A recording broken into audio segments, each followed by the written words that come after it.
Well, time now for a look at what else happened in politics today. An assassination attempt targeting former Attorney General Irwin Cotler came to light today. First reported by the Globe and Mail and then confirmed by Cotler himself, the now human rights advocate was reportedly targeted by Iran for speaking out against that country's ruling regime and for lobbying Ottawa to classify Iran's Revolutionary Guard Corps as a terrorist entity. In late October, the RCMP warned Cotler that his life was under imminent threat. That threat has now been reportedly lowered, but the RCMP is not saying whether any arrests have been made. Negotiations between the Canadian Union of Postal Workers and Canada Post resumed Monday, but for the first time with a special mediator appointed by Ottawa taking part.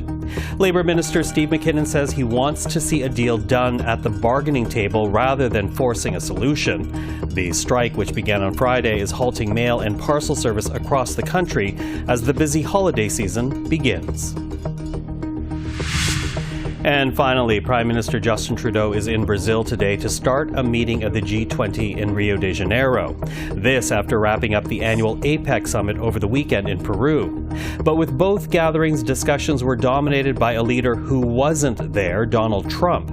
Trump will not take office again until January, but ahead of his inauguration, world leaders are already discussing what his return might mean for trade and international relations. During his previous administration, Trump withdrew the United States from several international agreements and at times had difficult relationships with allies.